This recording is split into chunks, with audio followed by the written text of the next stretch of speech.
Salam berjumpa kembali teman-teman sekalian, Bapak Ibu Saudara-saudariku yang terkasih.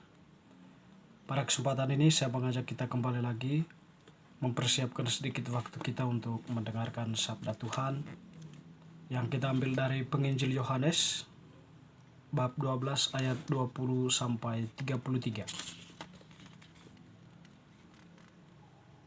Jikalau biji gandum jatuh ke dalam tanah dan mati, ia akan menghasilkan banyak buah. Di antara orang-orang yang datang ke Yerusalem untuk merayakan Paskah, terdapat beberapa orang Yunani. Orang-orang itu pergi kepada Filipus yang berasal dari Betsaida di Galilea, lalu berkata kepadanya, "Tuan, kami ingin bertemu dengan Yesus." Filipus pergi memberitahukannya kepada Andreas, dan berdua mereka menyampaikannya pula kepada Yesus. Kata Yesus kepada mereka, "Telah tiba saatnya Putra Manusia dimuliakan. Sesungguhnya aku berkata kepadamu, jikalau biji gandum tidak jatuh ke dalam tanah dan mati, ia tetap satu biji saja. Tetapi jika mati, ia akan menghasilkan banyak buah. Siapa saja yang mencintai nyawanya, ia akan kehilangan nyawanya. Tetapi siapa saja yang membenci nyawanya di dunia ini, ia akan memeliharanya untuk hidup yang kekal. Siapa saja yang melayani aku, ia harus mengikut aku. Dan di mana aku berada, di situ pun pelayanku akan berada. Siapa saja yang melayani aku, ia akan dihormati Bapa. Sekarang jiwaku terharu, dan apakah yang akan kukatakan? Bapa, selamatkanlah aku dari saat ini. Tidak, sebab untuk itulah aku datang ke dalam saat ini. Bapa, muliakanlah namamu." Lalu terdengarlah suara dari surga, "Aku telah memuliakannya, dan aku akan memuliakannya lagi." Orang banyak yang berdiri di situ dan mendengarnya berkata, "Itu bunyi guntur." Ada pula yang berkata, "Seorang malaikat telah berbicara dengan dia." Jawab Yesus, "Suara itu telah terdengar bukan karena aku, melainkan oleh karena kamu. Sekarang berlangsung penghakiman atas dunia ini. Sekarang juga penguasa dunia ini akan dilemparkan keluar. Dan aku, apabila aku ditinggikan dari bumi, aku akan menarik semua orang datang kepadaku." Ini dikatakan Yesus untuk menyatakan bagaimana caranya dia akan mati. Demikianlah sabda Tuhan. Terpujilah Kristus. Teman-teman, saudara-saudari yang terkasih, sahabat-sahabatku, Bapak Ibu, bacaan Injil yang kita dengarkan tadi merupakan bacaan untuk hari Minggu Paskah yang kelima.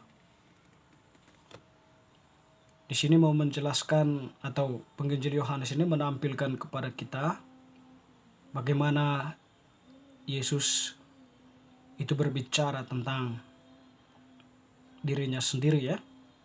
Bagaimana dia yang nantinya itu mengalami penderitaan dan wafat di salib, tetapi semuanya itu mempunyai suatu tujuan mulia, tujuan yang agung. Jikalau biji gandum jatuh ke dalam tanah dan mati, ia akan menghasilkan banyak buah. Tentu kita tahu biji gandum itu, ya.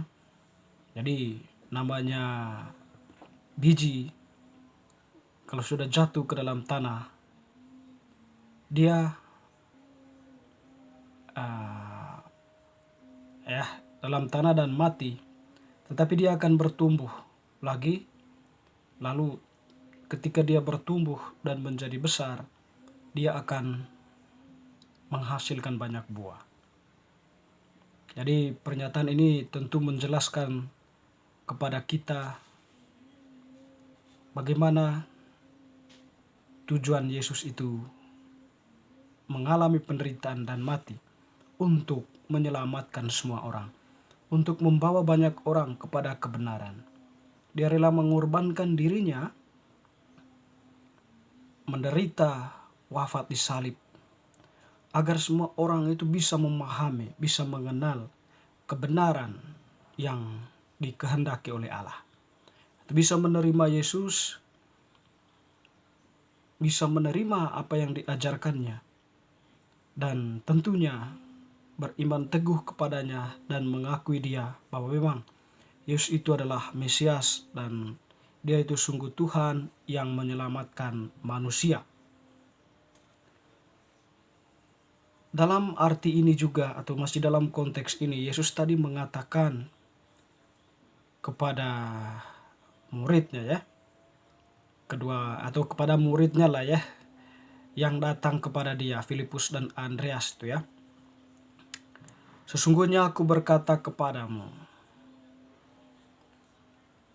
siapa saja yang membenci nyawanya di dunia ini, ia akan memeliharanya untuk hidup yang kekal. Siapa saja yang melayani aku, ia akan memeliharanya. Siapa saja yang melayani aku, ia harus mengikut aku. Dan di mana aku berada, di situ pun pelayanku berada. Siapa saja yang melayani aku, ia akan dihormati Bapakku. Jadi di situ Yesus mengatakan atau menegaskan ya suatu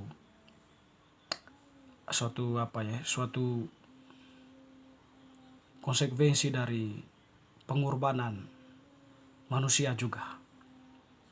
Jadi di samping Yesus itu mengatakan tentang bagaimana dia mengorbankan dirinya, artinya dia tidak menyayangi jiwanya, ya, tetapi dia mengorbankannya untuk keselamatan banyak orang.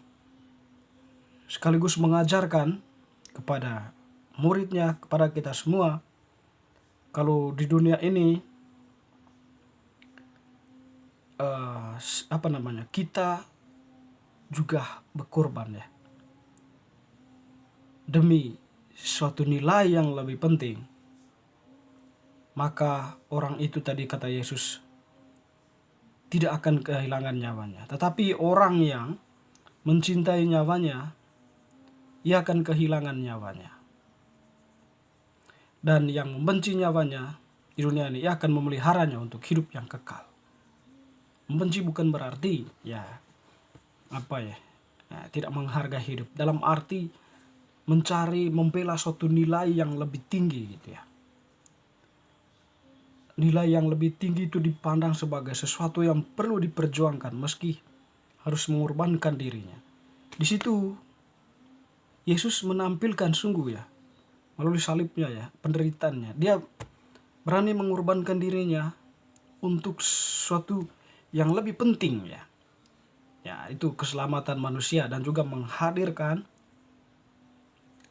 Allah bagi semua orang ya.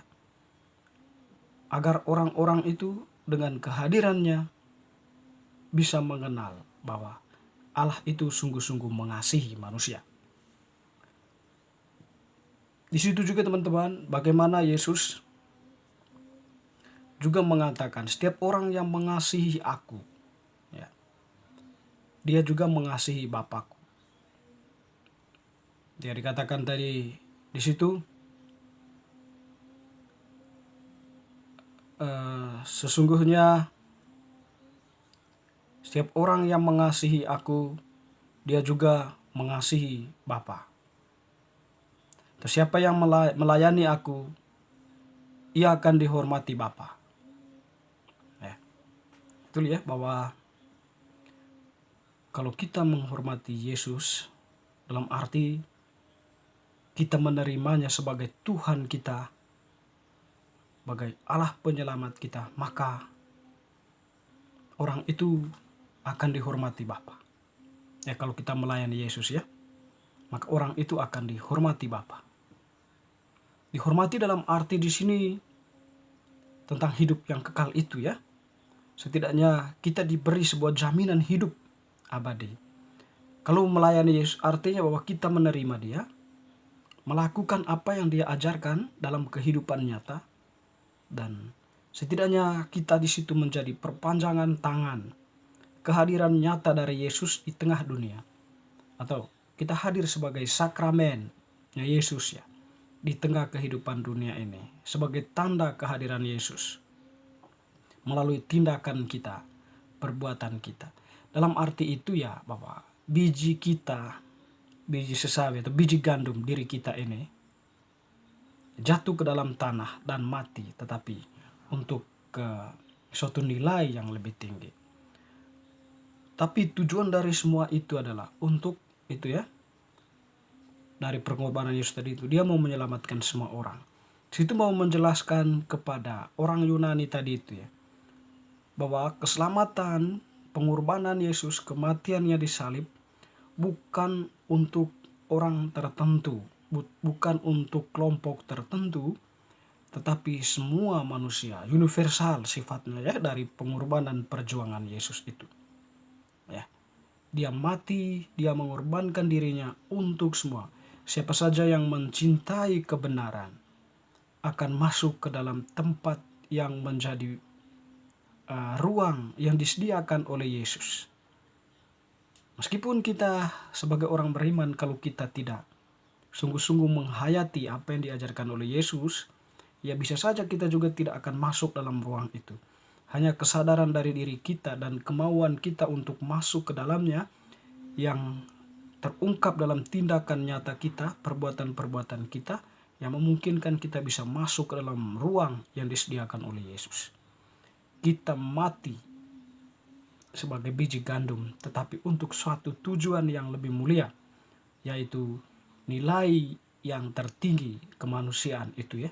Dan Yesus sudah mengajarkan itu, dia berjuang mengorbankan untuk keselamatan semua orang.